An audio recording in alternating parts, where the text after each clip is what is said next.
Greetings, spooky viewers, as we are once again at Horrorween. Of course, last time we covered a little known but awesome little venue called 1031 Part 2.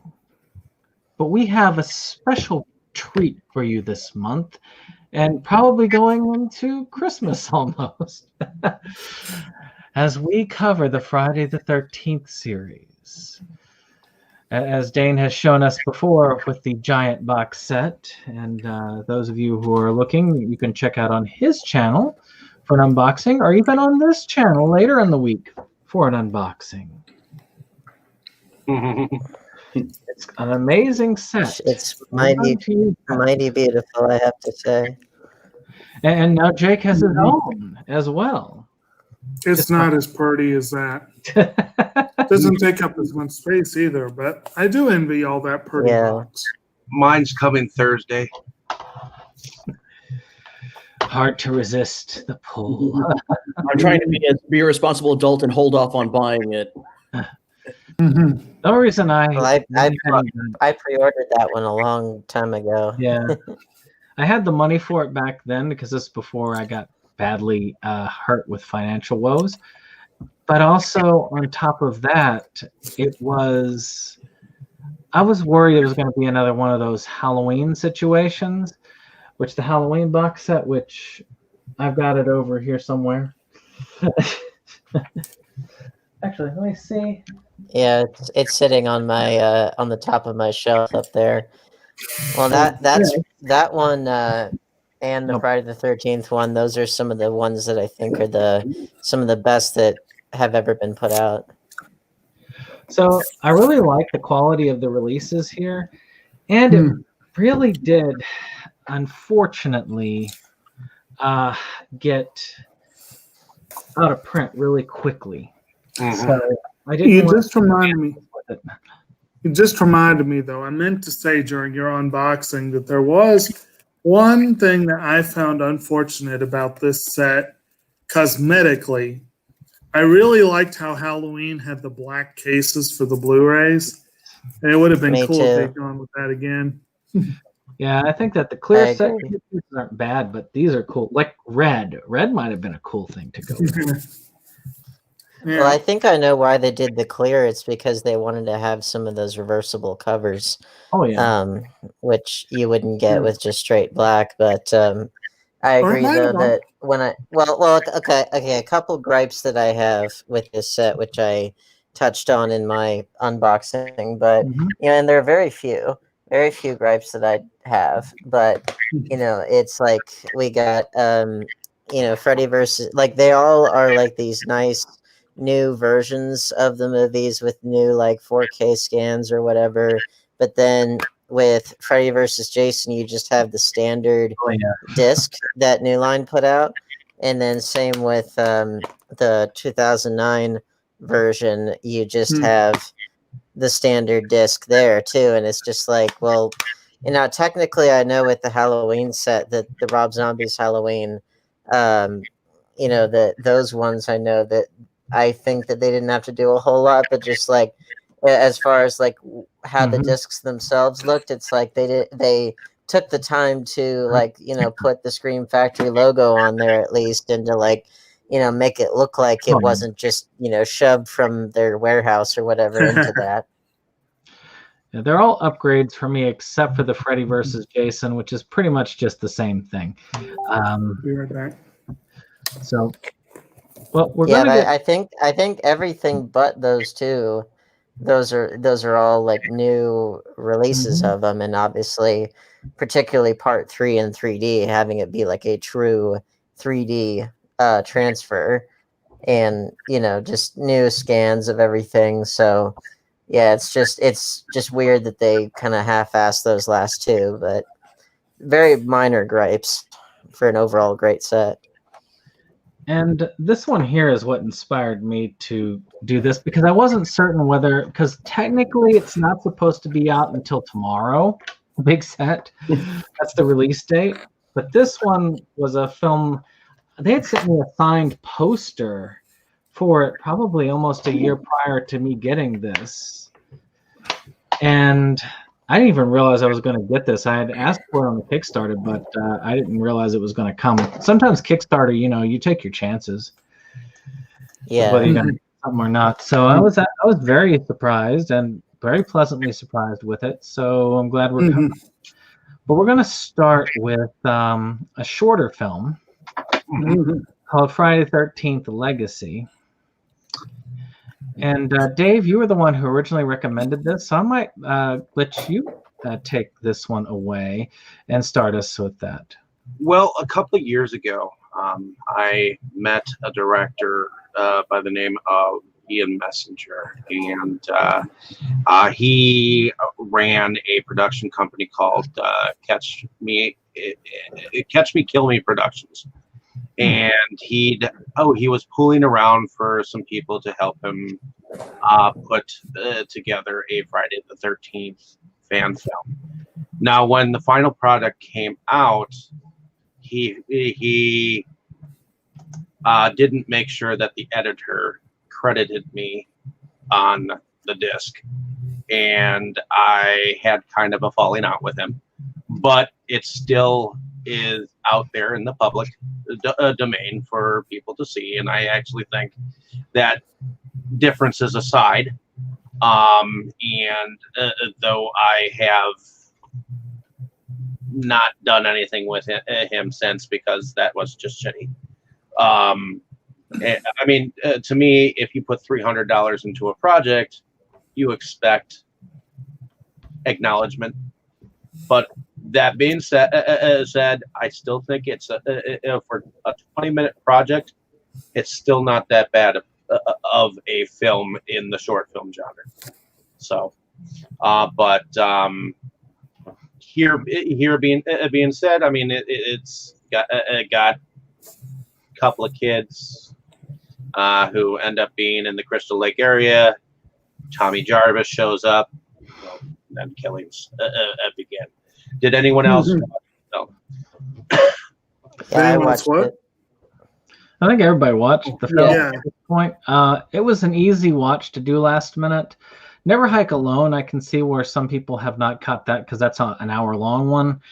And then I was like, no, this might be hard to get to in the time left. But this one was 20 minutes. It was easy enough to put together.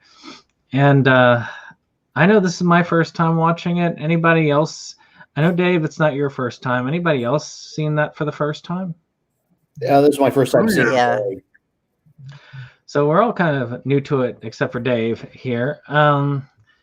So why don't we just start with the characters? We've got two, basically a sister, a brother, the brother's girlfriend, and they're enjoying their time on the beach. And Tommy Jarvis comes in and he warns them. And those familiar with the series already know who Tommy Jarvis is, except for a couple here. I believe Jake is the one that doesn't know. Okay, other than Jake, does everybody else know who Tommy Jarvis is? Absolutely. The closest thing that Friday the 13th has to a Laurie Strode or a Nancy Thompson. Well, I watched this after Vengeance, so I at least I recognized his name, and couple, I think one of the other characters seemed to be the same. Yeah. So, well, definitely Jason was the same. Well, yeah. And, Well, I mean, the survivor girl was Brooklyn. Wasn't she the one that ended up the cop, or did they just happen to have the same name? I think they happen to have the same name. Do never you know mind the then. same cast or related? Was there any crossover between this and Vengeance, Dave? Do you know? No. Entirely two different projects. I believe that this is actually a second film to a first project that he put out, and you can check it out on the same channel. I think it was called Revelation, and that first effort that he did,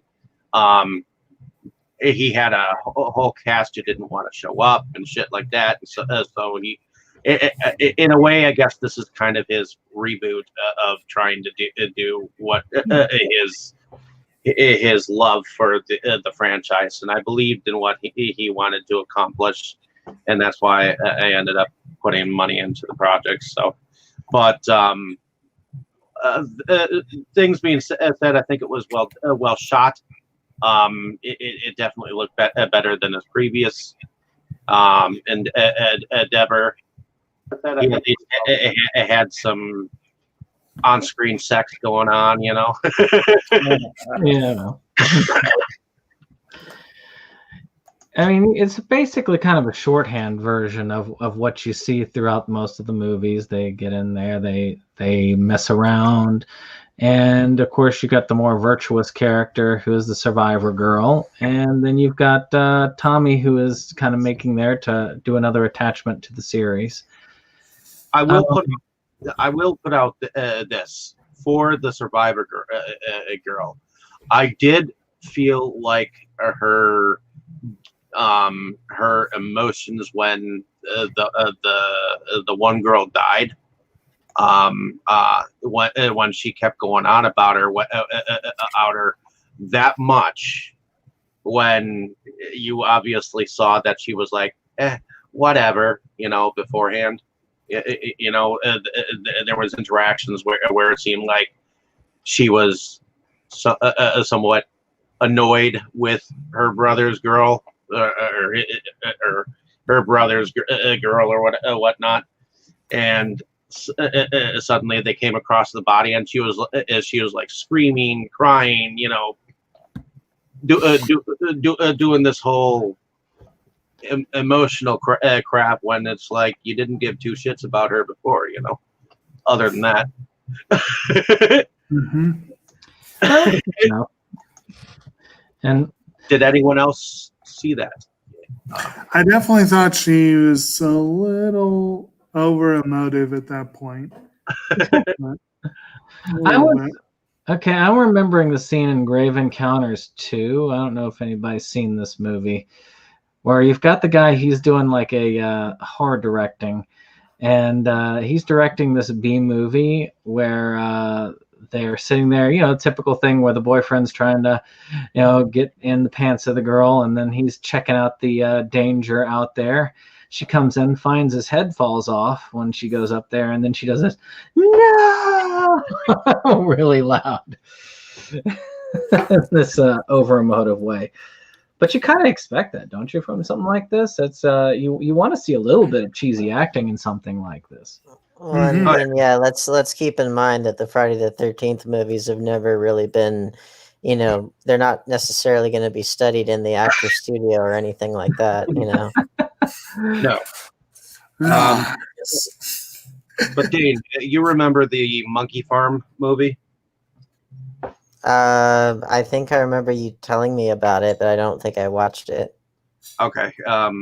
The Monkey Farm movie and Fireside Tales were also done by this director, and for a while, I'm not sure if you still can, but you could actually pick those movies up on eBay because that's where he was selling them. But the abandoned buildings that you see in this short film were actually used in Fireside Tales for some of the story. So. I remember you telling me about it, but it was kind of in an earlier stage of, I think, development and stuff, so I couldn't really speak about it, and it also wasn't there to be seen yet. Yep. But I am familiar with it based on what you told me about it. But yeah, I agree with everyone that the acting was kind of uneven, and, you know, again, not to say that the acting in the official movies was that much better, but it was noticeably uneven and very kind of truncated relative to what a normal Friday the 13th movie would be. Then again, and this is something that you see a lot more on display when we get to the other one. But all of the Friday the 13th movies, they are not quite as like cohesive with their plots. It's more so just like series of vignettes, series of characters that are all kind of loosely tied together, and then, we see whatever kind of humorous or scandalous whatever goes on with the characters, and then Jason kills them in a gory way or whatever. That's pretty much the formula. And if you listen to like the filmmakers talking about the films, it's like they acknowledge that it is a formula, because as much as Paramount didn't want to admit to the fact that that formula was turning a damn good profit for them, and the fact that they were kind of ashamed of the fact that they kept putting them out and they kept doing so well, but at the same time, money's money, so they were like, yeah, just screw it, just do beat that dead horse into the ground pretty much. And so they did. But they'll be the first to tell you that that it is a formula. Well, formulas can work. We had a comment from Brian Starlord, and he had said, he liked the new Halloween. It's a formula that works, and that is true. But that's a formula we've been seeing in play since I was going to say White Christmas. White Christmas. Yeah, we all remember in White Christmas where Bing Crosby went crazy with the hatchet. That would be great. But it is funny you bring up Black Christmas though, because part of why I like that so much it's just a quality film anyway, but also I like the fact that with that film it broke a lot of the rules before they even were rules, and so it definitely stands out relative to the ones that would come after. And it's one of those things where had it come out after Halloween or something, then people would have gone, oh, look at that, they're trying to break every rule, except that they were breaking rules before they were even written. But I would say like Halloween obviously is like the tip top of like the traditional slasher formula. Like that's how it's done at its absolute apex. And then something like Friday the 13th, I think, is perhaps more what the general public thinks of when they think of a slasher film, just because in terms of sheer numbers of sequels, there's, I'm just looking at this box set, there's 12 films in here, and 11 in the original chronology, not, the remake is the 12th.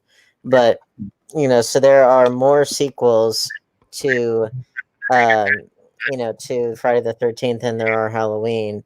And Halloween, it's like, well, you have the 8 ones in that original line of them, and then 2 Rob Zombie remakes, and then the new 2018 one. But even then, Friday the 13th still outdoes them all in terms of sequels, although I bet Halloween might surpass Friday the 13th, assuming that another Friday the 13th doesn't come out to try and reclaim its title. But I think just because there were so many of them, and because they tended to kind of follow a consistent formula, that cemented the image of the slasher villain into people's heads a lot more readily. You're about to say something for us?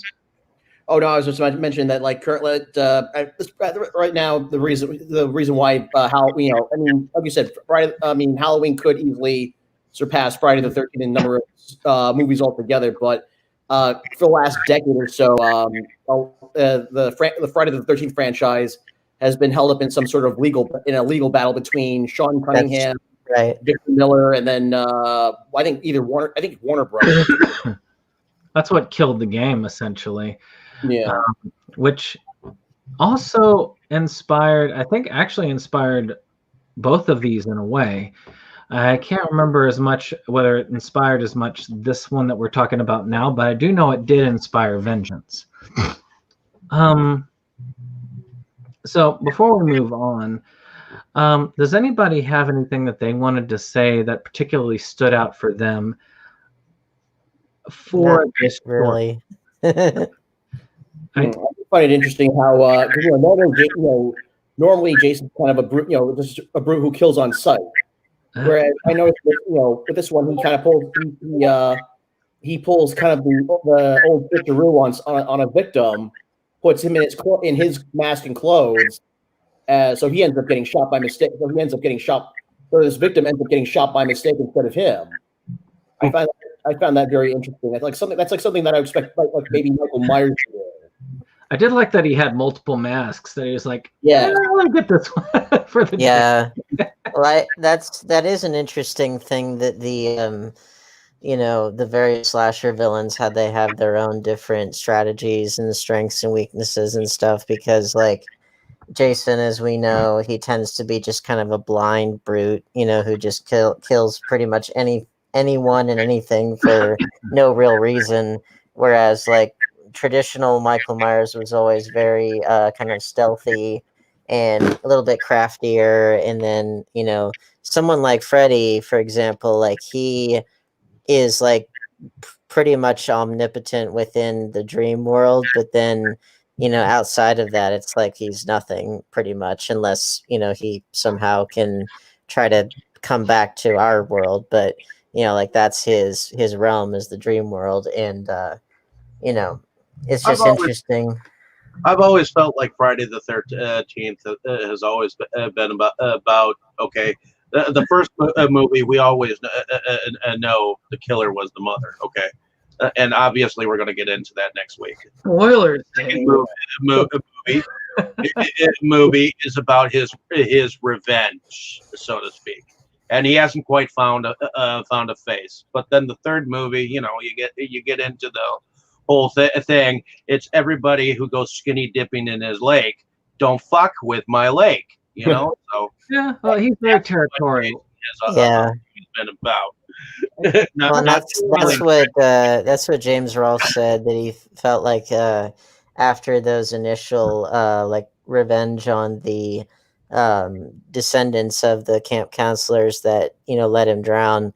After that, it's just more of like a territorial thing, and that's really with Jason. It's like he really is just much more of like an animal, in the sense of that he doesn't really discriminate with who he kills and why, and he's more like just like pure instinct, rather than like Michael Myers in the non 2018 chronology. For everything prior to that, his motivation was to hunt down the members of his bloodline, or in the Rob Zombie chronology, to try to find some kind of reconnection, and to work out his rage and everything. So let's move on. Oh, does anybody have anything else they want to say about Legacy? All right, let's move on to Vengeance.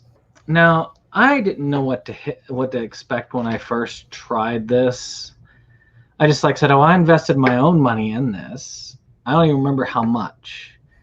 It's that long ago. But I had thought, this is cool. This looks interesting. I saw the original short film Mythos.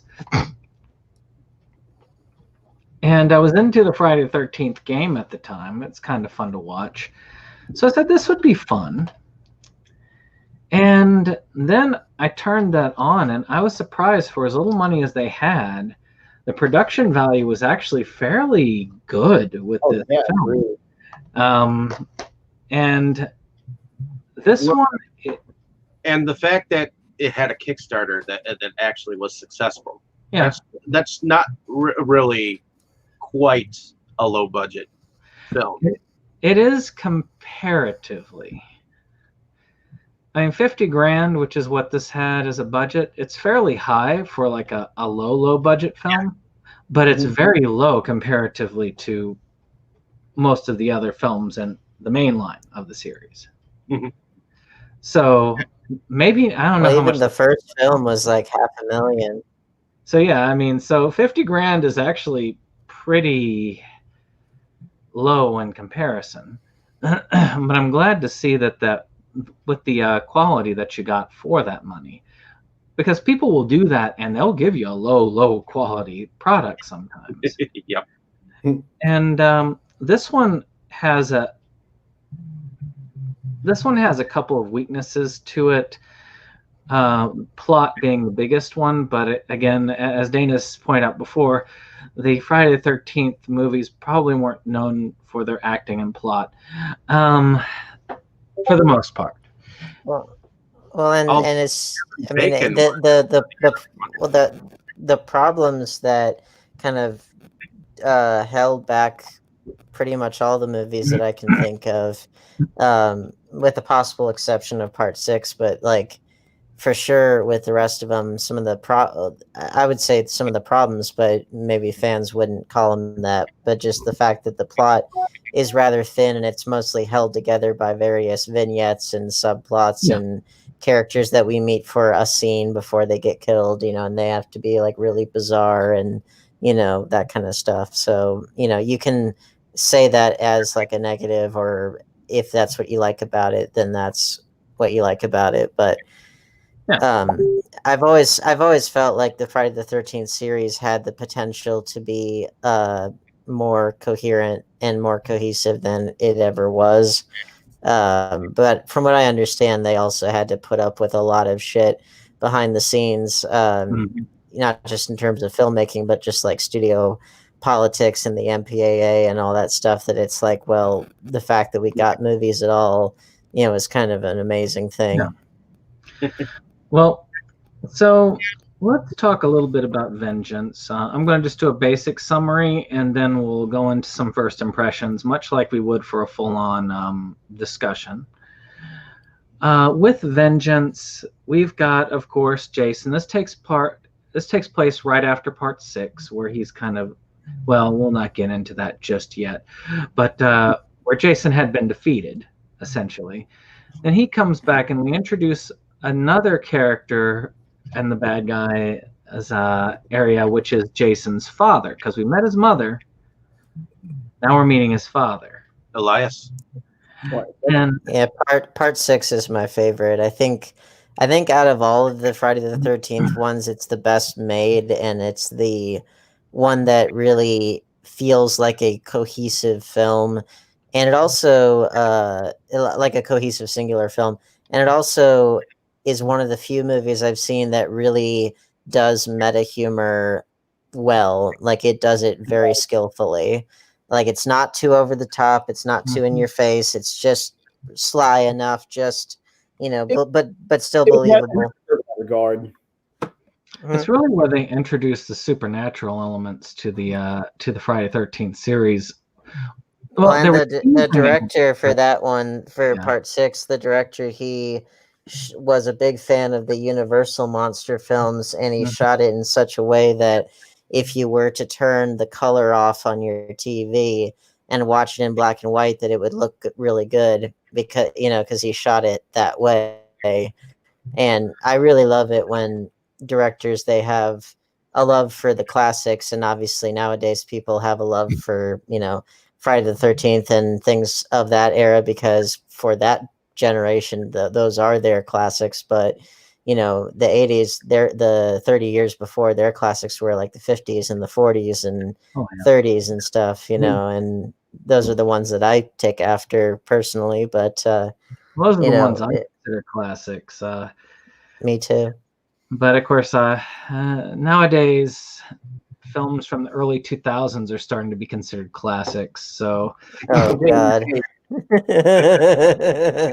So with this film, you've got that element where Jason and his father are basically going around killing everybody, literally, and then you also have Tommy Jarvis's daughters coming back and finding that Tommy is missing, and their search with several other Friday the 13th alums searching for him and any traces around to try and get him and Jason out.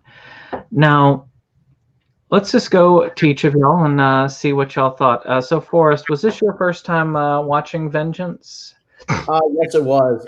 Actually, this is first time watching all these movies. 10 years trying scouring the web for a lot of Friday the 13th fan films, but now it's like 20 years later, after I started looking for them, I can finally start watching them. But yeah, I really enjoy this one. I feel like it feels the most like a traditional Friday the 13th, or traditional Paramount Friday the 13th movie, but with some twists thrown in, like the return, returning characters, the presence of Jason's father, who was mentioned a couple times but never seen. Actually, Did you guys ever read the novelization of Part 6? Mm-mm. Okay, the novelization of Part 6. It's Jason's father, Elias, makes an appearance, and it's inferred that he's the one that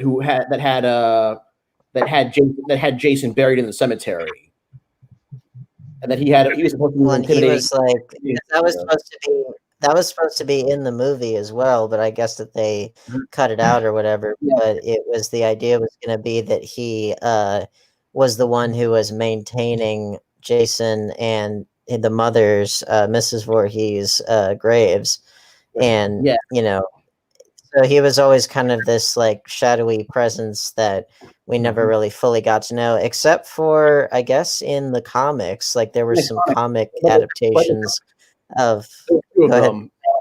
Because the first one was in the first two of them. One in Jason versus Leatherface by Topps Comic. It came out in the mid '90s, and then like DC Wildstorm's Friday the 13th run from the late 2000s. Both of them portrayed Elias as an abusive drunk who ends up getting killed by his wife. To me, that felt played out. I'm more keen on this movie's portrayal of Elias being this shadowy, intimidating figure. Yeah. Unless you go and say, this is where he gets it from. So, Jake, was this your first time checking out Vengeance? You're on mute.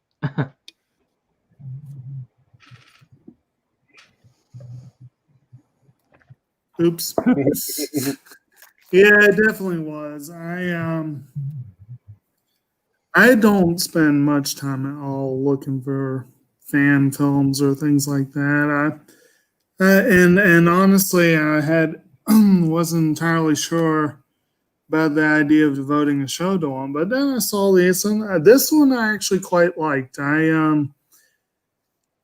It did get a little crazy on the kill count, and that wasn't my favorite part. But in terms of the overall, the acting and production value were considerably better than expected. And actually really liked the writing. They had some really good little lines here and there. They had some good jokes. They had just generally, I thought it was pretty well crafted. And I didn't, I rather liked it. I actually may try to hopefully get a copy myself. And you might eventually. like Never Hike Alone. You should check it out because they go in a different way. I mean, after we're done with this conversation, of course, you'll be able to get out and get some sleep. But I would definitely check that one out when you get the chance because they did a pretty good job with that one as well. Not the same people, but So, Dave, was this your first run-in with Vengeance? This was my first time watching Vengeance, yes, as a fan film. Obviously, it just recently came out and got out to public. Maybe how long has it been available to the public? Do you know? It just got on YouTube. On YouTube? I don't think it's on YouTube. It is. I just watched it on YouTube. It is. It says on IMDb that the release was September 13 of last year. So it's actually been out for people to see on YouTube probably for about a year. And oftentimes fan films of franchises are put out to YouTube so that they can be forever out there for that people can watch them and to view their content. And which is kind of what you did, you were wanting to do with your fan film project or whatever, Dane. Yeah, well, I mean, I was involved with the Harley Quinn fan series that my ex-fiance spearheaded, and then I wanted to do my own one, and circumstances prevailed such that that couldn't really take place, and I don't know if or when it'll be picked back up again. I mean, I'm proud of the script I wrote, but I would love to if I could somehow someday like turn it into an official DC comic book, like a one shot. If I were ever in that position, I would love to do that, because then it would be official. Because like the fan series that I did, Asylum Origins Harley, like outside of my engagement, having completely fallen apart and wrecking my life for a good while. On top of that, it kind of burned me out of making fan films, just because I was like, well, at best, the end goal of this thing will be to make something that can possibly be seen by a lot of people, and if they like it, then great, but you can't really make money off of it, or it's not something that you can ever fully own or whatever. So the the personal like associations, and the personal the fact that it took so much out of me personally, and years of my life and all that stuff, it sort of turned me off of making fan stuff anymore. But that's not to say that other people can't do it with the things that they love. Oh yeah, fan films are often passion projects, and that's basically what they are. I know a buddy of mine just so happened to show up in a fan film not like 2 years ago, where there was a director from Detroit who did a couple that were based on The Mask, that were pretty cool.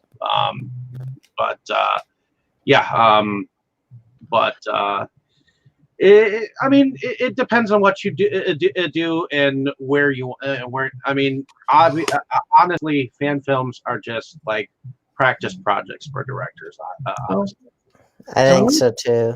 I mean, I learned a lot on the Asylum Origins Harley series, as far as like what it's like to work on something where you're the director, but you're also, because it's television or it's a series, like you're not the showrunner, you're not the like top dog or whatever. So I kind of got to know what it's like to do that. Plus, like, I met a lot of great people through it who I still work with today on various things, and people that became like really good close friends and stuff. So I mean, it wasn't all a waste or anything. It was just I wasn't happy with the end result, largely because, well, A, it wasn't my thing, and B, because I didn't have a lot of the stuff that I usually had, like Final Cut privileges and stuff like that.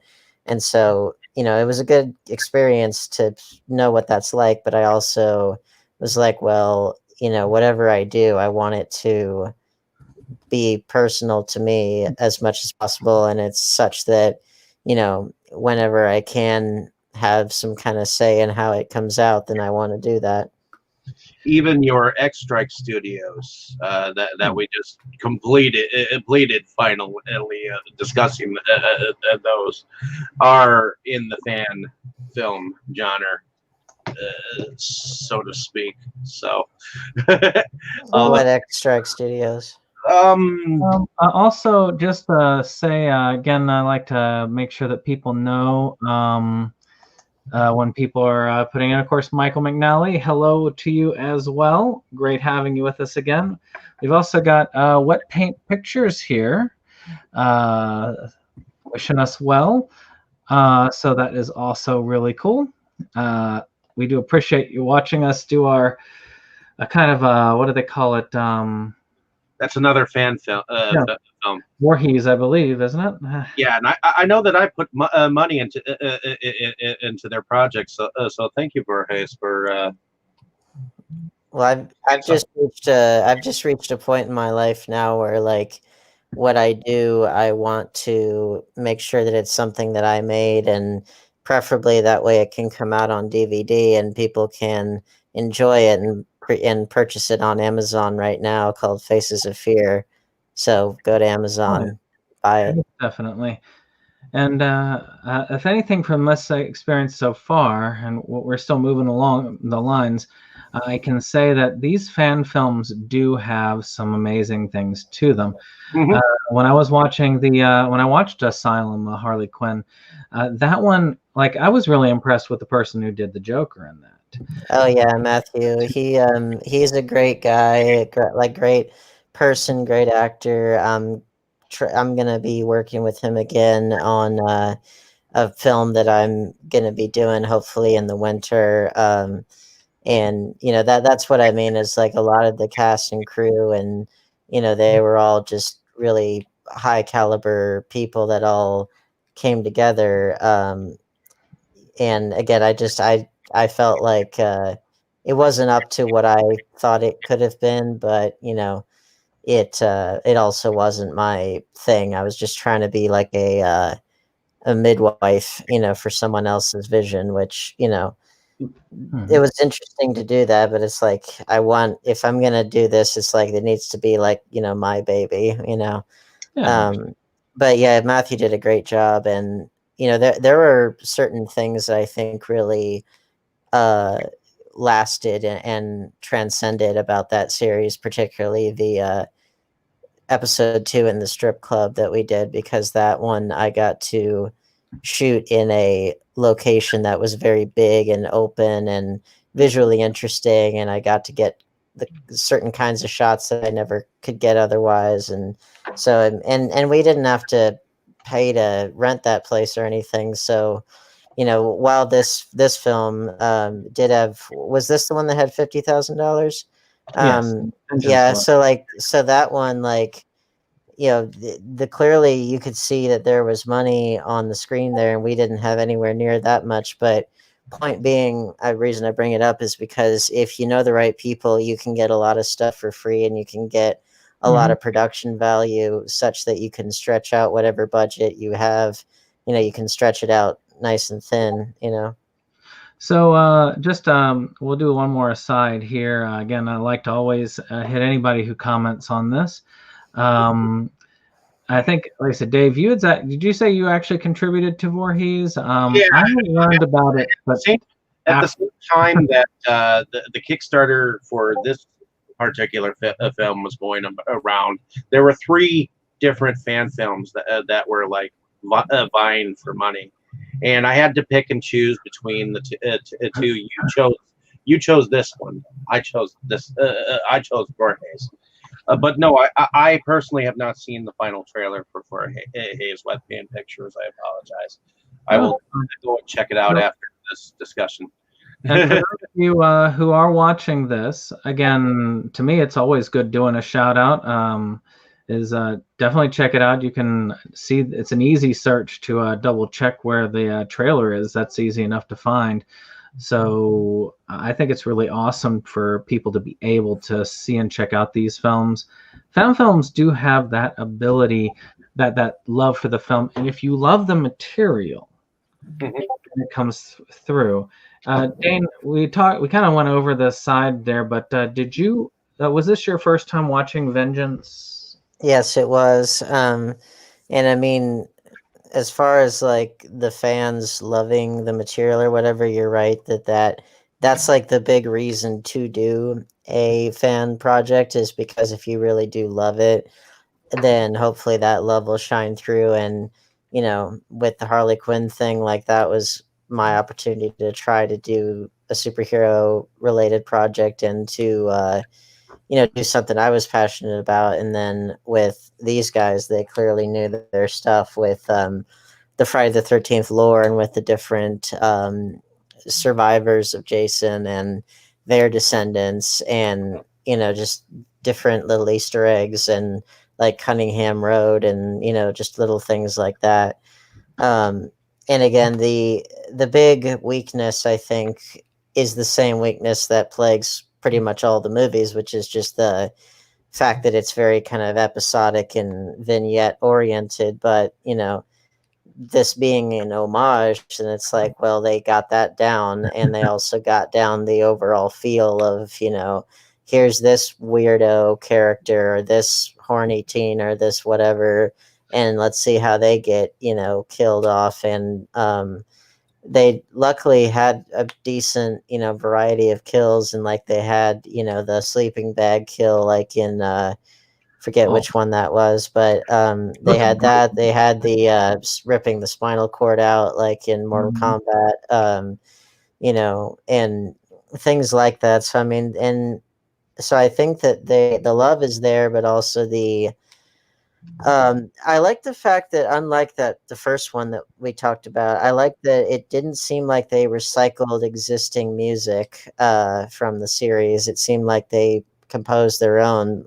Correct me if I'm wrong on that, but I didn't notice any like obvious like lifted music or dialogue or things like that we saw in the other one. I felt like some of the main music was at least a close nod to that original, like, Yeah, some that was to the game, was lifted from the game or was related to it, and I will also was related to some of the other stuff. So I will say they did end the film with 3, I'm guessing, original songs that were all pretty cool. they were. They did a good job with that. So, I mean, as far as my first impression, I actually came across this. I used to. One probably reason why I didn't actually notice Voorhees when it was out, matter of fact, is because it was Indiegogo at the time, and I was only on Kickstarter back when this one came out. And I've since branched out with all these others, because when I supported Evil Bong 777 and 666. Why am I involved in so many Evil Bong films? They should do a Nazi themed one called 999. I wouldn't. Yeah, that's probably coming. It probably is. But it was more of I was always scanning Kickstarter for something to back, and this one just looked so neat, and I liked the concept of a Friday the 13th fan film. And I admit, if I had a lot more money, I would have probably contributed to every single one I saw, because it is awesome to have these things. And I just kind of forgot about it over the years, because I just said, they probably just forgot about me and didn't do anything. And then finally did that. Oh, okay, so Voorhees is releasing Halloween, so that's going to be something to look forward to as well. I was just reading up on the project back in June of 2018. That's when it was put out for Kickstarter. So I was, though, impressed by this one film, because it just it hit me like, oh my gosh, this actually feels like it could have been an actual entry in the film series. Oh, absolutely. And that was the one thing that struck me with this one that didn't strike me with the previous one. And technically didn't strike me with Never Hike Alone as well, but in a different way. And I'll discuss that when we get to that. But let's see, character-wise, we're just going to move on. There are a ton of them. But the only ones that are really big, you've got Jason, you got his father, you've got the 2 sisters. Jarvis sisters. Ones. You got our reporter guy, or kind of a researcher, and really the rest of them are kind of like here and there throughout. And I think you also have the nephew of Sandra and Rob, who were victims in parts 2 and 4. Yeah, because they put together almost like I call it the Jason support group. Because there were people who were touched in some way by it, and got to move on to try and fight him. Not like that. Not like that, Brandon. Well, this is all about that was definitely an idea that was that was actually an idea that was explored in the comic books. It was the Freddy versus Jason versus Ash crossover, Nightmare Warriors. Oh, they yeah. had all the survivors of the Friday the 13th and Nightmare on Elm Street franchises. Had a support group led by Tommy, a support group / army led by Tommy Jarvis. So let's talk about characters real briefly. I'm going to hit basically the main 2 villains and 3 of the heroes, and then I'll leave the floor open for characters to talk about. I know one at least that was very amusing that I enjoyed. That was a cool side character because there were so many, because they wanted to set up so many to have such a high kill count. And let's talk, I guess, about Jason's father, really. I mean, Jason is Jason. I don't think we need to really dwell much more on that. I mean, he came out of the water from his watery grave at the end of the one movie and started killing people. That's Jason right there. But his father is somebody that we really never got to see on the film. We got to keep hearing stuff here and there for the background, but they really did a great job. One, I think, of casting this guy, and 2, of giving him a really cool backstory. Actually, Elias was played by C.J. Graham, who played Jason in Jason Lives. So, What Paint Pictures is asking if we would check out the trailer. And one thing I have to ask, though, if I'm going to show that, is there anything that would hit my copyright, would get me a copyright thing on there that would get me like dinged on YouTube? Because I really don't want to get hit with YouTube. This YouTube is a mean person. If there isn't, I'll put that on to let y'all see it in there. I think there's a, but while we're thinking about that, while we're thinking about that, why don't we also talk about Jason's father? What do you think of? Do you feel like he? I always thought he was almost as imposing a presence as Jason himself. Yeah, well, he seemed like he was the overbearing father, and like good example is like I'm thinking of like in Ang Lee's Hulk, Bruce Banner's father is like constantly looming over his son's life, and you know that struggle between the generations provides much of the conflict there, and so in this way you get some evocations of that, and you know with him basically feeling like his son needs to keep on killing and needs to keep wreaking vengeance, and you kind of got the sense that Jason was probably never really got along with his father and didn't like that that he was being so overbearing, but I could be just reading into that. Cool. So we'll look at what I'm going to do then with the trailer is I want to go ahead and finish our discussion on Vengeance, and then we'll put the trailer in between Vengeance and Never Hike Alone, and that way Jake can watch it before he goes off to sleep. Yeah, and I'll jump off at that point because I didn't watch the Never Hike Alone, unfortunately. But and I have it set up so that everybody can actually see that and I can play that for everybody to watch. So that will be something we can look forward to. So something to look forward to after we finish with this one. So the other characters are the let's go see the Voorhees twins. Now that would be a different movie right there. The two daughters of Carmi Jarvis. You got one that's a younger one and one that's an older one.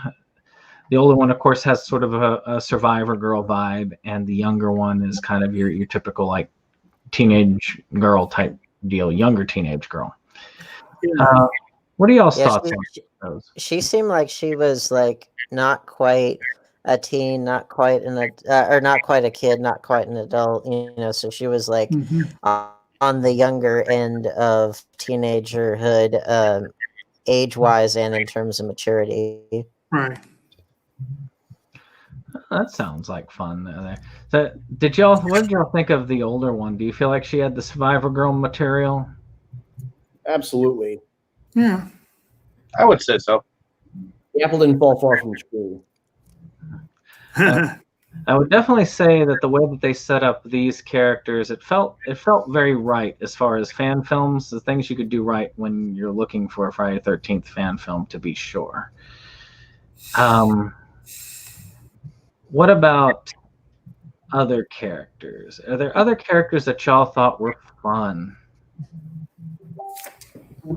Well, overall, Mm-hmm. there were a few fun ones. Some more so than others. Probably the most fun one was the town drunk. Yeah. Somebody threw away a perfectly good Jeep. Yes, I love that. I went back and found I don't think this was an exact quote because I think even then I missed it. He's like, "Well, look at that! Somebody threw away a perfectly good key. 1%ers wasting." He also had some very off-color commentary earlier on, but obviously the comic relief of the film. yeah, It's not a Friday the 13th movie without at least one crazier drunk character. right. And you also had the Chain Gang, which provided a little bit of comic relief as well. Yeah, a little bit. I And kind a of big that, I kind of enjoyed that a little bit because you saw the massacre just a little bit of all of them, and it was like the fuck, you know. So, Yeah. See, that was the one thing that I felt like was the strength and the weakness of this film, which was they really wanted to have this to be probably one of the highest kill counts. It might be the highest kill count I have seen for a Friday the 13th film, main series included, but I can't remember. It's been a while since I've seen the others. I might be corrected. I will later. have to say, at the time that all of these fan films were being made, it seemed like all the fan film directors were trying to top each other. You know, at the time, and there is a very narrow fan film base for fan films. I mean, obviously, there's a love for the Friday the 13th genre. There's obviously a love for the Michael Myers genre. There's obviously a love for the Nightmare on Elm Street genre, and there's a lot of people who want to, you know, act their own shit out, you know, just for the sake of goofing around or maybe even taking it seriously. So, but it seemed like there were a lot of Friday the 13th fan-made films in general being made like several years ago, and this just so happened to be one of them. So to me, it's all about how much love the fans have for this film to get made. You know, it obviously it took a lot of stuff to do. It took a level of acting, you know, and obviously you saw in the short film that I had you guys see the level of acting compared to the level of acting in this film. But if you saw the short film that was done before that, you'd have thought that short film actually did okay. So, but you know, in all things said, I mean, this was a very well made film, made for the fans of the Friday the 13th genre, and it seems to be a hit, a hit for those who love the body count. So, oh yeah, that's the thing is that's like it's where it's kind of the mixed bag is that you had so many characters it kind of just got confusing after a while, but the body count was also, I mean, those kills were brutal. I mean, I think that many of them were more brutal than some of the original movies. I mean, they got more brutal as they went on, but good gosh, they were just constantly like he curb stomped a guy, he like tore a guy in half, ripped out spines. There was a lot of death in that, and a lot of it did feel that way. It's that influence of being a character in a Mortal Kombat game. well, and I think this carried like a lot of the tropes that many of the Friday the 13th films carried. I mean, it had some lesbian action going on. It had the skinny dipping. It had just the basic couples sneaking off from the campsite, going and doing their own thing. You know, these are some of the basic tropes that were in the campy type Friday the 13th films. And there's always that famous line, "I'll be right back." You know, a lot of callbacks to the original movie. A lot of callbacks to the original movie itself.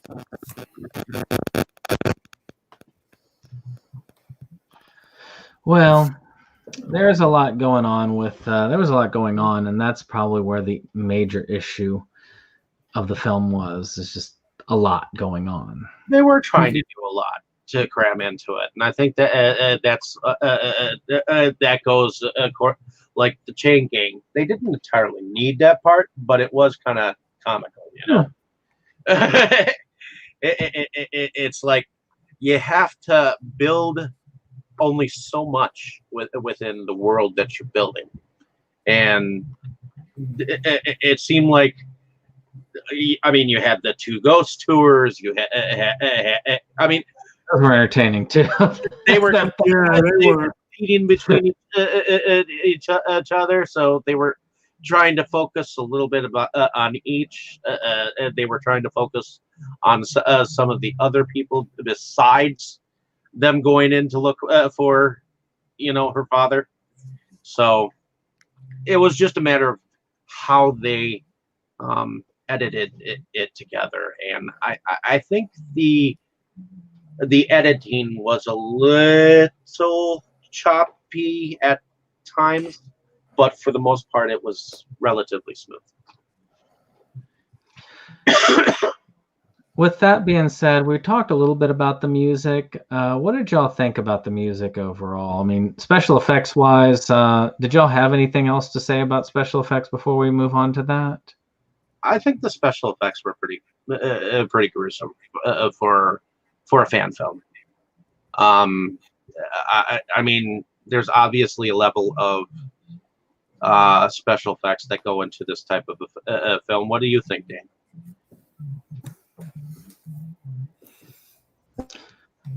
Pretty solid for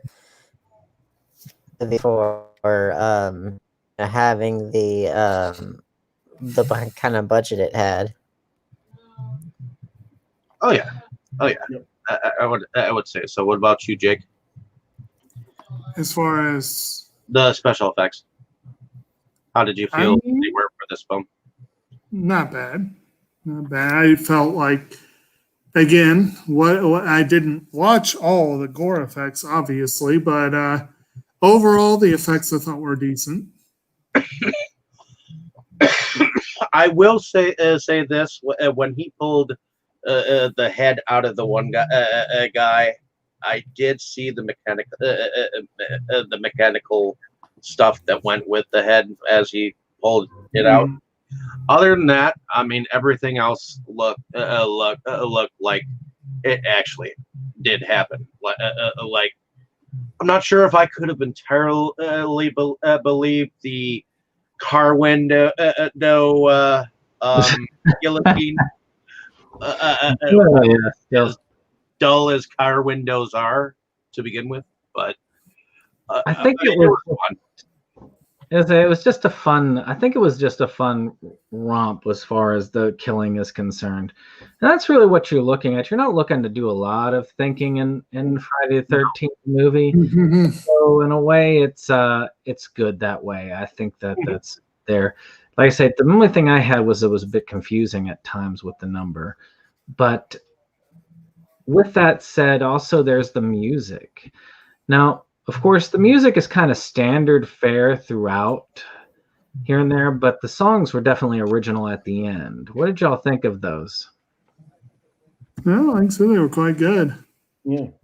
I think the dude that played the gravedigger at the beginning apparently was in a band that did one of those songs, and I guess one that played during the film. Mm-hmm. Because, I think the last ones, if I remember correctly, it was Before I Die, Sweet Killer, and Drag Me to Hell, right? Were the last three? Mhm. Mm-hmm. Yeah, but there's several listed here on IMDb. They might have played throughout, and I just didn't notice them. But yeah, Yeah, and the Friday the 13th series is known for having some rockin' tunes for. I mean, shoot, the Alice Cooper song, "He's Back," the man behind. Uh-huh. Teenage Frankenstein. Yeah.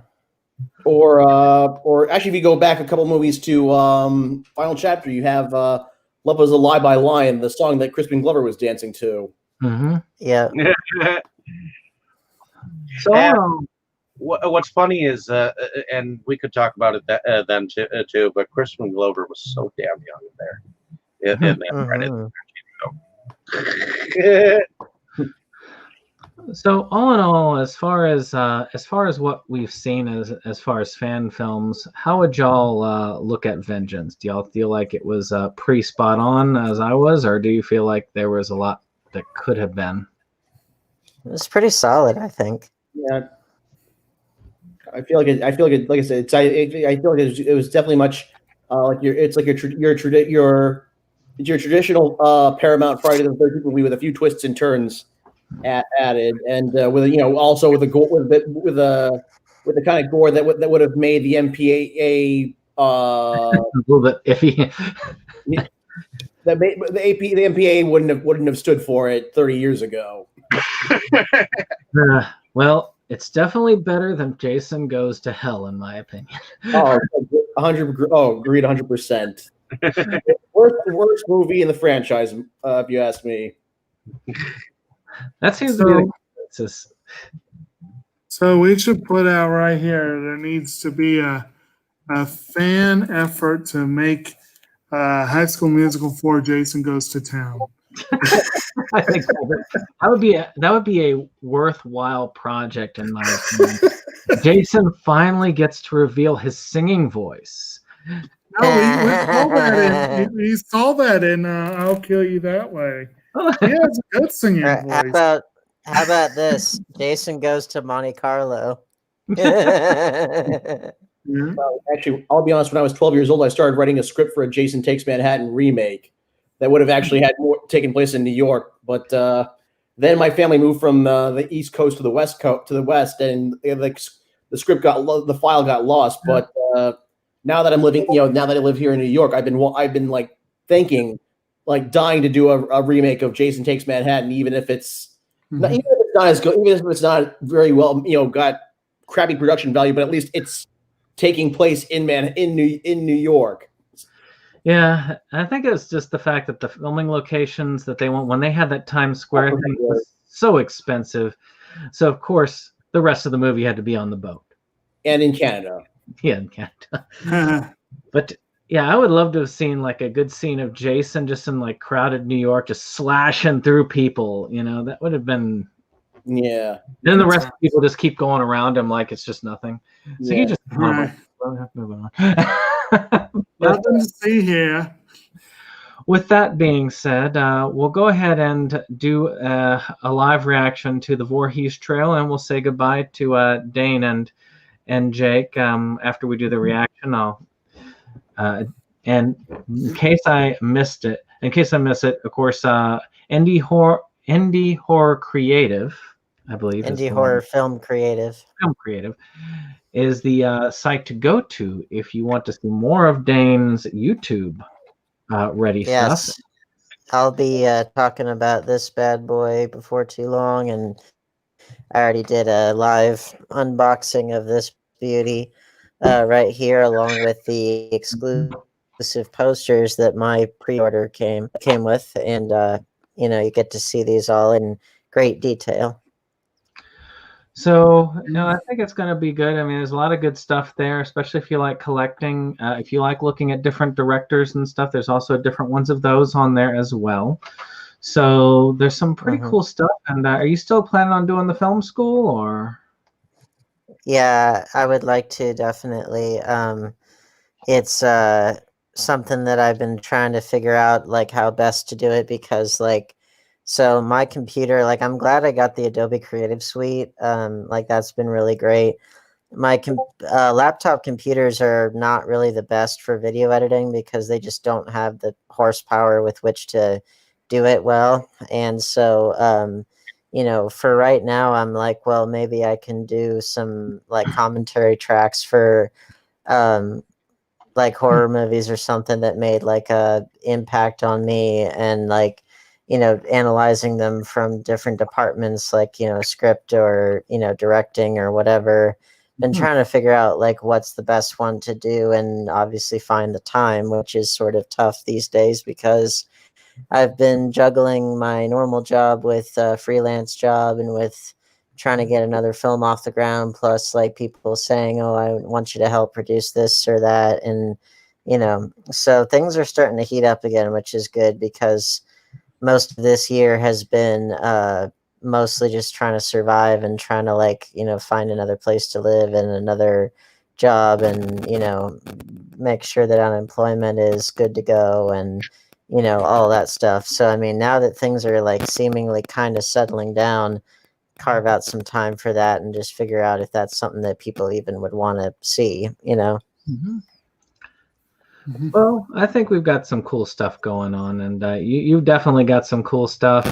I've enjoyed most of what I've seen. I've seen a number of your short films now, and I will say that many of them I liked a lot, and I've even seen the one that is in that movie thing before the thing came out. So that's also really cool.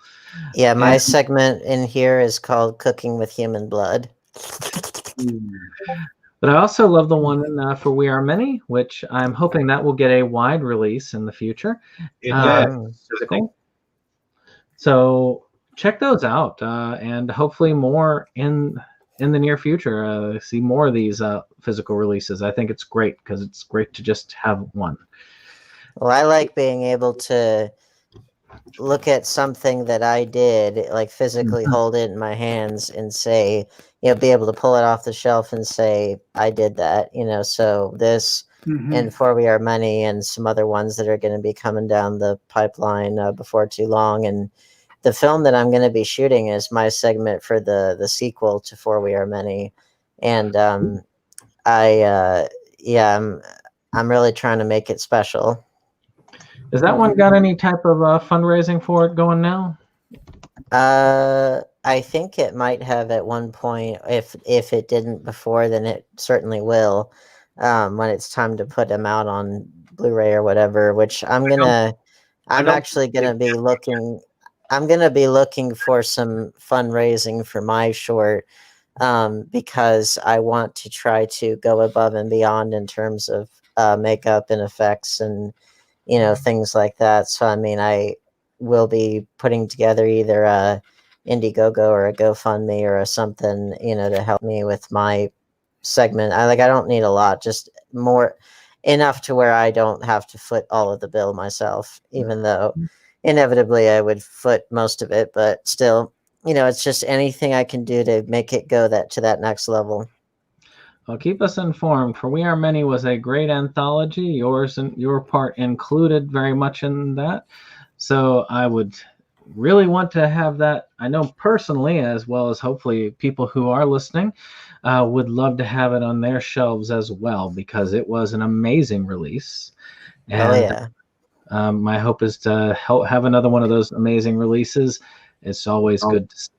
So before once I get that crowdfunding link up, I will send it to everybody, and you can contribute whatever amount you can, and get a special thanks credit or something, because that will allow my segment to be the best that it can be.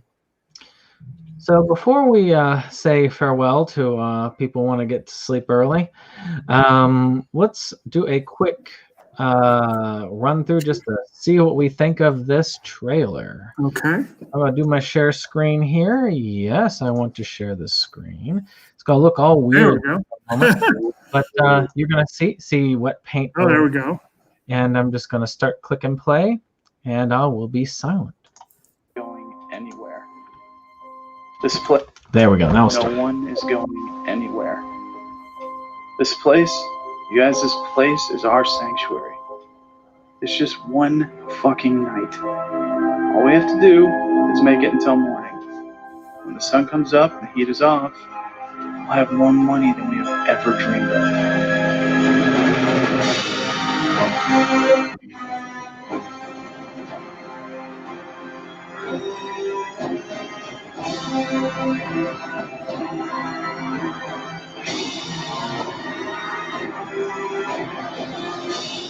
I'm dead.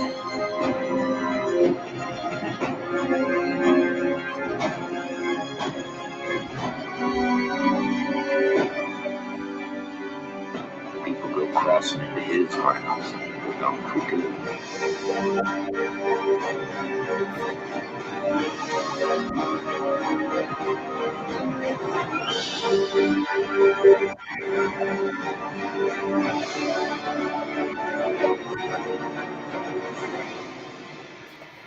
So this place we're going, it's safe, right?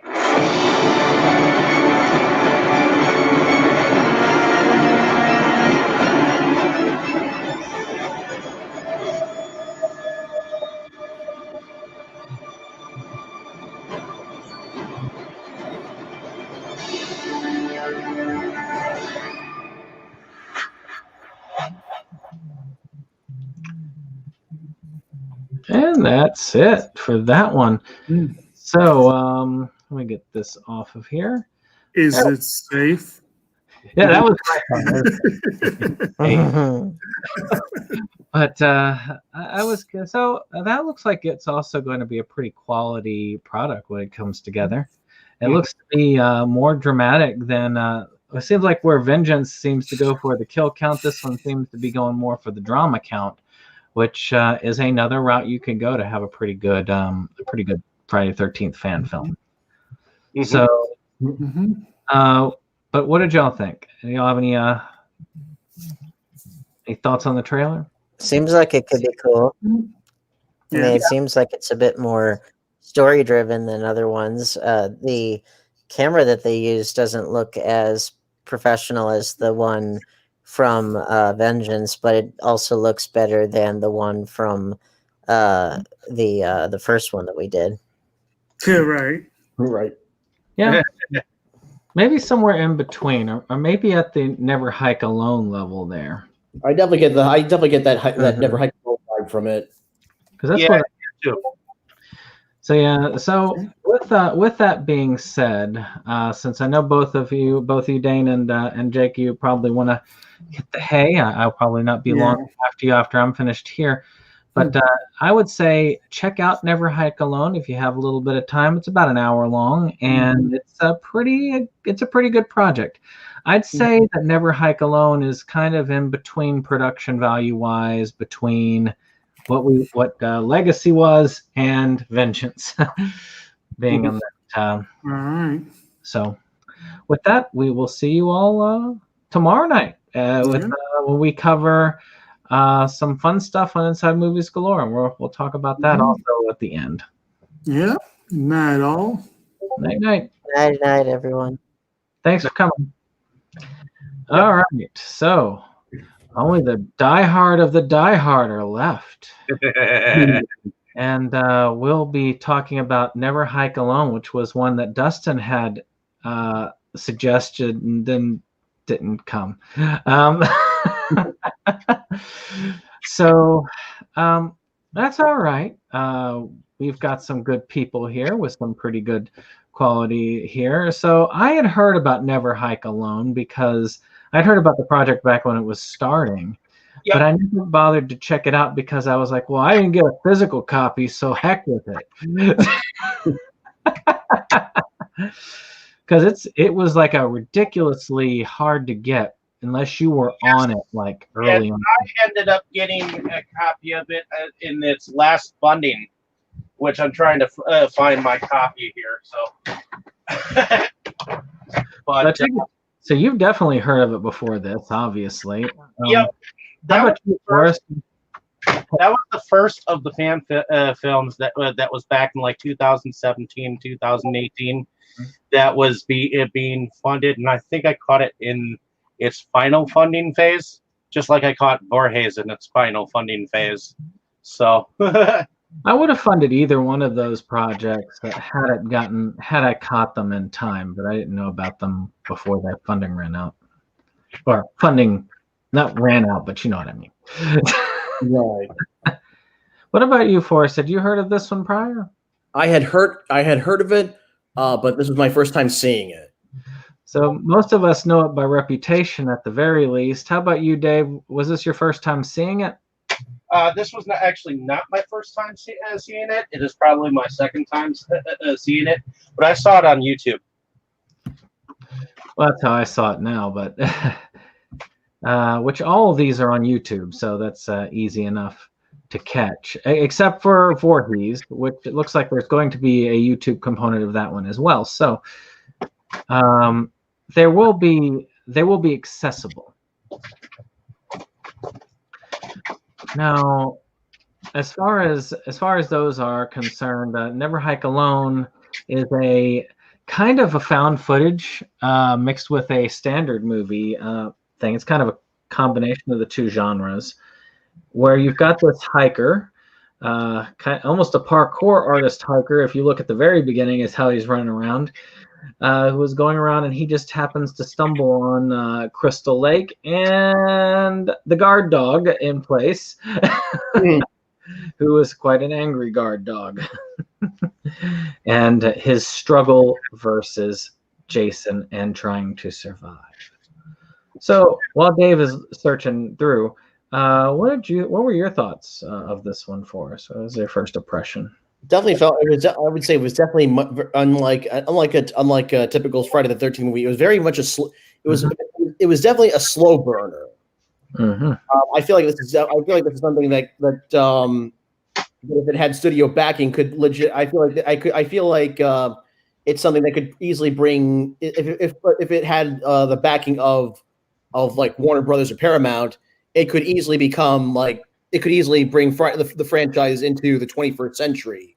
Oh yeah, we're in this age of slow burn horror, like The Lodge. But so I think it definitely that's where I got definitely the first impression, one of the biggest impressions I got of it, and I definitely found that interest. I found that interesting. I think it also unlike the New Line Cinema Unlike the New Line Cinema movies, it tries to.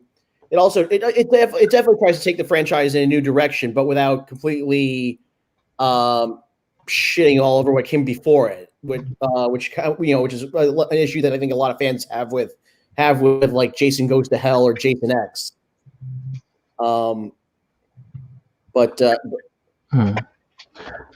agree. I think that though I don't know why, but Jason X is a guilty pleasure for me. I'll admit it. For me too. I mean, for me, that was the first Friday the 13th movie I saw in theaters, so it has some nostalgic value for me. What about you, Dave? What was your first impression of the film when you first saw it? I actually thought it was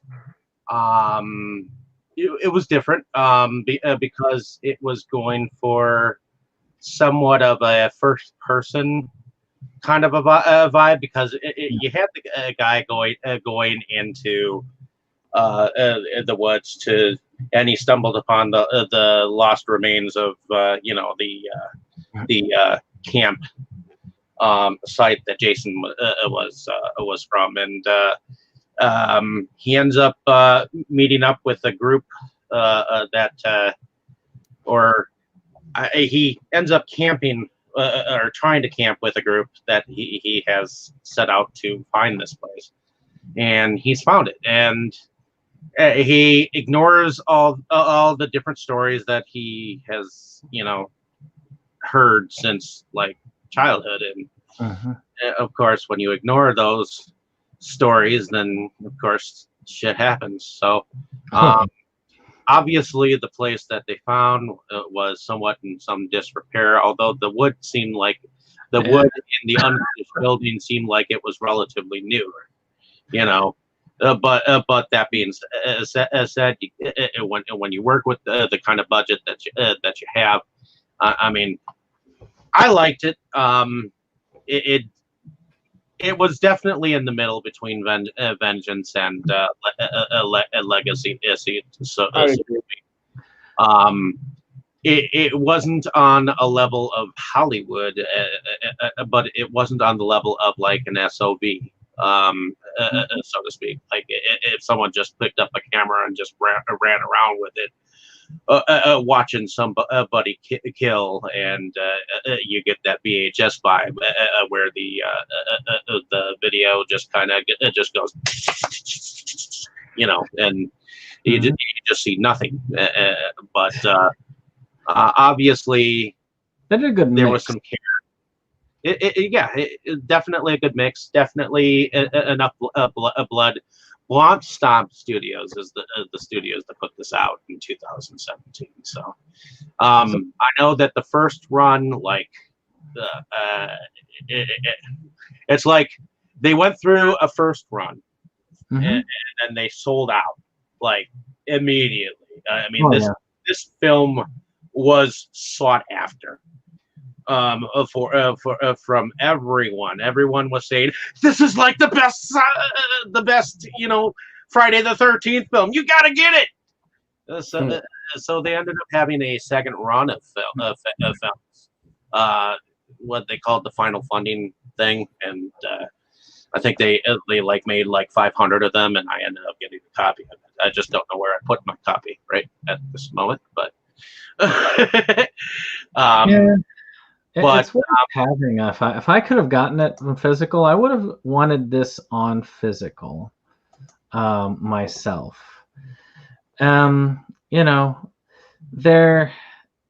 is a third edition that they're looking at possibly releasing in the future, but they haven't gotten a release date yet. Yeah. So that's a possibility. You never know. It was a well sought after film. I mean, they only made a limited amount of them to begin with, and then they catered to the amount of people who wanted them, so they made another run of them. So for a fan film, I mean, they said that they were going to just make some more Friday the 13th films with the money that they made. They weren't really making money; they were putting it straight back into other projects. So and they are putting out a new one called Never Hike in the Snow, which unfortunately has already met its goals and is already sold out. So ain't that yeah. I agree.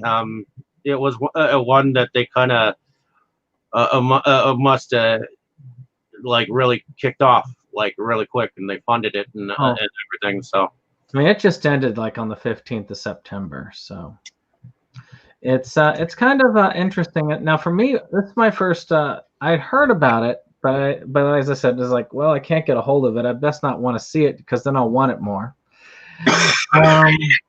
Well, they may actually do another final funding thing down the road since their initial first funding went through, obviously, and since it was done on Kickstarter, they actually have to make their goal. So if they make beyond their goal, of course they're making out. So and this one's on Indiegogo, so that they can keep what they got for this next one. Yep. And they probably didn't make as much this time around. Maybe they did, maybe they didn't. I don't know, but if they made their 7,000, which is probably more than their first film, so maybe they're on a run and on a roll. So,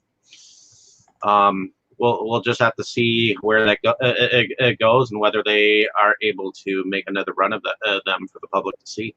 So let's see here. Oh, well, it looks like they may actually be having a reopen of it. So it might be worth it if you want to try and get a hold of a copy of the Blu-ray. You might still be able to do that. So with of the sequel, not the original film. But hopefully that they'll look at that and say, hey, we've got a lot of money coming here. Let's get that other one. So with that being said, this one to me was a unique Friday the 13th take because we're used to the high kill counts. Vengeance was a reflection of the main films, whereas this, as Forrest had said, was a kind of a reflection of how this type of film would be done in modern times, or at least in the early 2000s if they had started that way, in the times of the late films like Paranormal Activity, things like that, where things were a little bit more, as you said, slow burn, a little bit more there. This one was more of a fight for survival. Not as much a high kill count until the end, and it was really just Jason versus one dude and his fight for survival, and it was very intense. It managed to keep that intensity up. So there's only really two main characters, because you don't really get anything until you get to the people at the end. Well, you have Kyle MacLeod, which he's the one who he's somewhat of an avid country hiker, and he decides to go on this backtracking trick to, and discovers, like I said, the Camp Crystal Lakes. Yeah, he decides that, he's not going to be able to make it back before dark, unless he cuts through this special area where he's not supposed to go, because there's actually no trespassing on it. So again, they do the job of the, God, what do they call the Oracle, or whatever they call those people? The what do they call the people who warn others? Gosh, I can't. Oracle, I think. Because there's always somebody like, I keep thinking Cabin in the Woods term, because it's great. That was a great genre too. But it was there was that kind of thing. It was lower. It wasn't a living one. It was just basically a sign, but it was a warning sign. It was an obvious sign. Don't go here. But he ignored it. A trespassing sign. As always, people tend to ignore the signs that tell them no. And he was an obvious, I'm an adrenaline junkie, like YouTuber type character. Or maybe not necessarily YouTube at that time. He was obviously filming stuff for a channel or something later on his GoPro. So, and I swear, there was one thing, I don't know about y'all, but when I was looking at the beginning, it's like, did he run all the way to the night? Because it looked like he was just running and jumping the entire way, not hiking. And then we had Tommy Jarvis, who was played by Matthews. And then Denny Morgan, who was played by Katie Schwartz, and Axel McCauley as Robert DuBois, or who was played by Robert DuBois. So, and they really didn't have a lot of involvement. It was just like in the last 15 minutes of the film. Well, and it's the director who played Jason Voorhees himself. Ah. So, at least in this particular film, I'm not sure it's in the sequel, but I'm pretty sure that he probably did eventually reprise his role in the sequel. So, do we think that our main character is the kind of character that we can root for throughout this? Not exactly. No. He backpacked into a no trespassing zone, so it's kind of his own fault. So in a sense, you kind of don't right away feel sorry for him, but when he actually does get his comeuppance, then you kind of feel sorry for him afterwards. Yeah. You have to get that feeling like, what if the Paul brothers had decided to hike on Camp Crystal Lake and then ran into Jason at that point? You think to yourself, it's like, would I feel sorry for them at the time? No, because it said no trespassing. That kind of thing didn't stop them, hasn't stopped them before. So I'm guessing this, in a way, it's a lot like that. I remember that. Actually, I guess this thing kind of released. Oh no, it's released a while ago. So I was gonna say, I know that they had that big thing where he went to the suicide forest and filmed the dead body there, which was distasteful. So, again, I kind of feel like this guy's kind of a slightly self-absorbed guy. But yeah, they kind of work, I think, to try and win you over to his side by the end. Did y'all feel like you were rooting for him towards the end a little bit, or do you feel like it worked? Well, the fact that they were able to stave him off at least a little bit, you have to give them kudos for at least being able to be defensive instead of just the victim. I mean, when you're just a victim, you're just this guy screaming like a little girl and getting hacksawed to pieces. So obviously, if you run and defend yourself and make it more of a cat and mouse chase and be ahead of the game, and at least let the killer go through a couple of pitfalls before he actually gets your ass. That's. I think he tried to pull a Rambo at least one point where he's killing stuff. What do you think, Forrest? Do you think that similar? Yeah, I can see. Yeah, I can see a little bit. See a little bit of that comparison. Not as maybe not as blatantly arrogant, but definitely. Like no, I'll do what I want. I don't care. No fucks given. Yeah. Right. Well, he gave some towards the end. Yeah.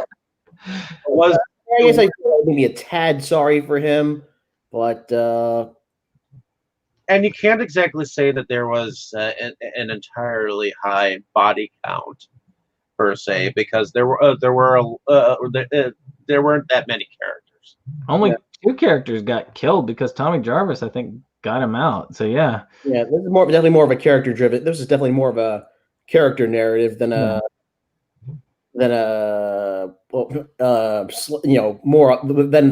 just the kills. True. Than just a slasher film. Yeah, exactly. I guess as far as Friday the 13th films go, I would have to say that I like this in the middle, because on the one hand, Friday the 13th films in the beginning were about the storyline, but then eventually it just became about the kills. So to me, it's like you kind of have like a little of both worlds. Was there a lot of music or special effects in this? There were some special effects, but not a ton. No. I mean, are more on atmosphere. Mm-hmm. And the campground, there were some places that looked like it was falling apart, but yeah, there were other places that looked like, this is pretty good condition for a place that hasn't been touched since the 80s. Right. But still, I thought it was a pretty well done film at the end of the day. So looking at these 3 that we covered today, how would y'all rank them as least to best? Least to best, at least for me, would be Legacy, Never Hike Alone, and then Vengeance. Because there is a level of filmmaking and a level of acting, and I think a level of filmmaking was better in Legacy than it was in Revelations, which was the film that was before it, which you guys can always check out later. But yeah, I watched it before. Yeah. Honestly, I saw a little bit of the progression. So as far as his filmmaking, it was better than his previous. But it was not quite Never Hike Alone. Never Hike Alone, on the other hand, was filmed well. It didn't quite use a camera that you could tell was used in Vengeance, but it still had its level of. They had some awesome equipment for Vengeance. I watched the special effects. I mean, the special features disc and all that. Yeah. And the difference between this one and the Vengeance and Never Like Alone was obviously there was a larger cast. I mean, there's a difference when you're just doing it about like 4 people in the woods and they come across the place. It's another thing when you got a whole community of people, not just the people that are going to go searching for woods. Plus, there's a plot. Oh, So. A bigger plot than just finding Camp Crystal Lake and then going like, oh, now what do we do? You know, kind of a thing. So, Forrest, how would you rank the films? I would agree with Dave. Legacy was definitely my least favorite. I don't know. It definitely felt like the most amateur of them all. Okay, I almost wanted to put Never Hike Alone as first, just because of Tom Matthews. Mm-hmm. But I feel like but overall, Vengeance wins out for me, mainly because in many ways I definitely feel like I'm watching an official Friday the 13th movie, but with those little tweaks to give it its own identity. I would say I would rank them about the same. I give Never Hike Alone a little bit of credit for being something unique. But Vengeance impressed me on the level that I was surprised when it comes to fan films. Right. And I looked at that as like, this could literally be a legit full-on release. And you never know. I mean, it's still new to the public right now. Some of the Friday the 13th directors might even give it a nod later on and be like, "Hey, let's find this director and like officially make it a Friday the 13th movie." You know, the guy who played his father. I mean, he was such a menacing figure. C.J. Graham, who played Jason in Jason Lives. Mm-hmm. Oh, actually, that's what I liked about this one. This one managed to bring in at least a couple Jasons. Yeah, because you had C.J. Graham as Elias, and then I think Steve. I'm trying to get his name. He played Jason for most of part 2. Yeah. Yes. Steve Dash as the sheriff. Okay. Oh, and actually, there was also a cameo from Jason Lives director Tom McLaughlin as the gravekeeper. Okay. So yeah, I think that's going to be I really do think that it's going to be interesting to see where it goes from there. If I can find a way to get those two, the Never Hike Alone, Never Hike in the Snow, I will, because they are awesome looking. And I do think that they are worth having, just like any of the other movies. And I think this one is a worthy addition also to the collection. So I think it's just cool. I wanted to make sure that we did a tribute to some of the fan films, because the fandom of Friday the 13th is definitely not to be ignored. No. And it is something that should be valued on quite the level. And seeing these things, they let you do it. So if you get a chance, those of you, you very awesome few who watch this, to see some of these films, all of them are worth watching. I didn't see even the first one, even Legacy. I didn't say this is not worth watching. I enjoyed what I saw. It was great. 20 minutes. It was good, short, sweet, did what it's supposed to do. I was kind of, except for the brother, he was kind of a douche. Yeah. But otherwise, though, I thought they were all worth watching. And I enjoyed all of them. And I'll probably enjoy Voorhees when it comes out. So, like I said, just work towards checking some of these out. But again, thank you both for coming on with me and staying on this late. Y'all went above and beyond watching all those Friday the 13th fan films. And, so, Forrest, tell us about, do you have anything that you want to shout out for yourself?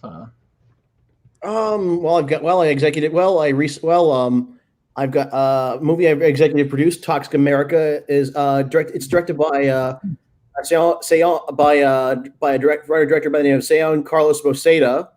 It's a post-apocalyptic action horror. Again, I executive produced it. It's actually coming out in December. And I'm also I should mention I'm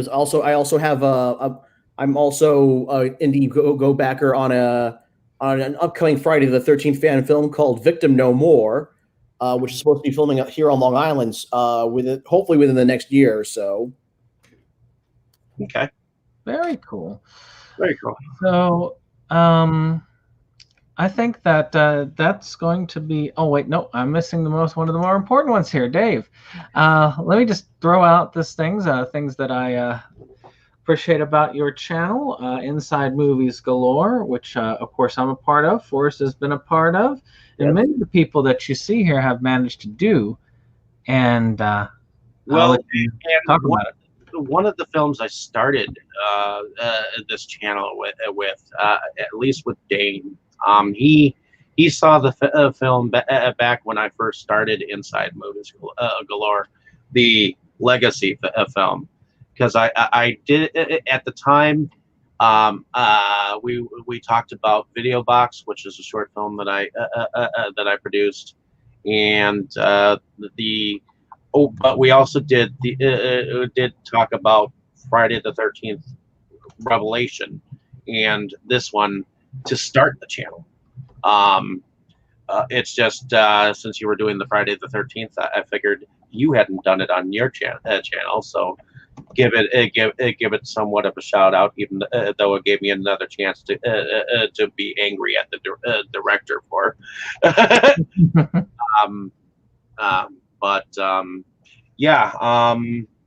Recently I found out through a phone call from David Sterling that I actually am a co-producer on this Occultist 2 thing. Oh, congratulations! Mentioned on the back or anything, but if you look in the end credits, I'm actually under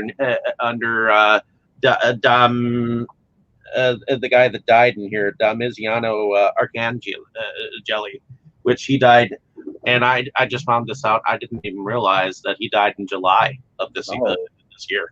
So he was a director and horror enthusiast in the extreme underground, and he was in House of the Flesh Mannequins, which you showed us a while back on Diabolic.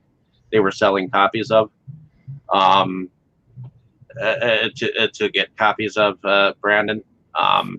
Damiziano, he was the director of that film. Oh. I know that you weren't really looking to get the film, but you were saying that there were going to be some limited copies on Diabolic for a little short time. So from Unearthed Films, if I remember correctly. But so I guess that was kind of a surprise moment to figure out that you have a credit that you didn't know about. So he snuck it in there. There was like, oh, by the way, you might actually be under the credits. And I'm like, really? I didn't see myself on the outside. He's like, it might be on the inside. So that was nice. He's a goof. I mean, I know people think he's an asshole, but and I'm sure he is to certain people, but I've kind of kept things friendly with him. So I think that it will. I mean, I think that it's going to be interesting. I don't mind the films by, like I said, I'm a huge fan of Camp Blood. I mean, shoot, I even have my name on one of the more recent Camp Blood films. So that just shows how much I do like it. And for Inside Movies Galore, you should check out tomorrow night as we cover 2 amazing films. We start off with the intense film American Psycho, and then we follow up with the dark gothic anime Vampire Hunter D. So some very fun stuff. Yeah. I hope to see you all there as well. Well, thank you all for hanging out with me tonight. I hope you all have had fun, or at least as much fun as I have.